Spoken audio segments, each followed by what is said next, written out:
Our case takes place in Freetown, Sierra Leone, a country in West Africa on the Atlantic Ocean, known for its white beaches and delicacies.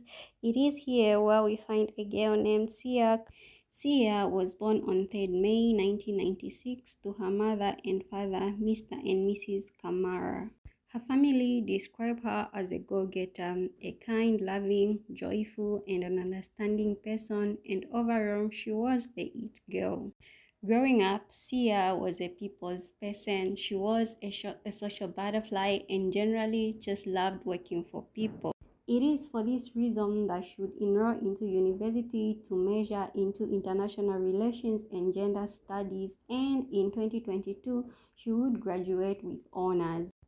With a degree in her bag and a good work ethic attitude, Sia would go on to secure a job at the Freetown Council and would continue to serve her people from then on. It is believed that she began seeing Abdul in 2018 and their relationship seemed peaceful around that time. Not much is known about Abdul's childhood, but from his social media presence, he is a father of two beautiful girls whom he doesn't share with Sia.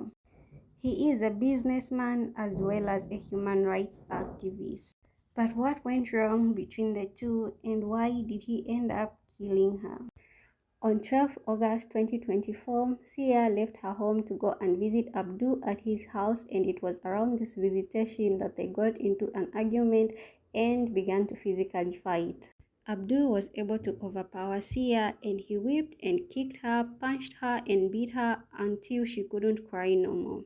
Upon realizing what he had done, Abdul rushed Sia to a clinic, but unfortunately, Sia didn't make it alive to the clinic and she was declared a brought-in dead.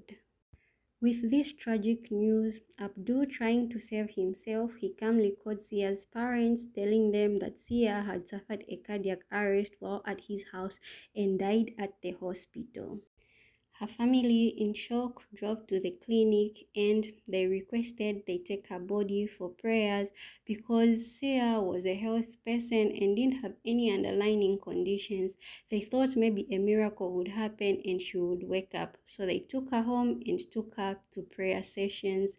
But of course, she didn't resurrect or wake up. They accepted and took her to the mortuary. Her family requested an autopsy should be conducted, and the autopsy report, when it came back, it did break them even more. And also, it changed how they viewed Abdul. Abdul always portrayed like he was a very good man and somebody who wouldn't even hurt a fly. So they did trust him with their daughter, but shockingly, Abdul was indeed physically, mentally, and financially abusing their daughter. The autopsy report showed that Sia had suffered a broken spine and 7 broken ribs and several bruises and bite marks all around her body.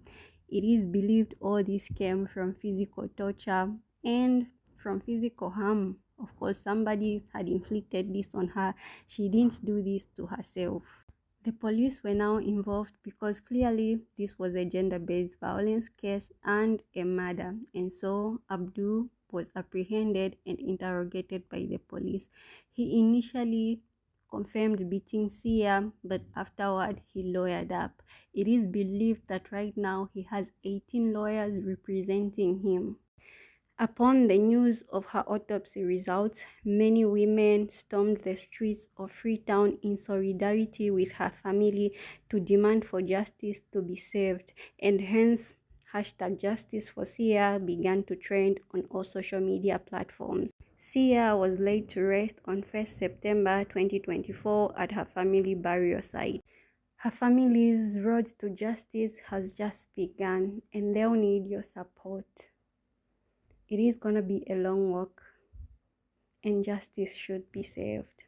What are your thoughts on this case? Let me know in the messages box. Comment, share, subscribe to my YouTube channel, follow my TikTok.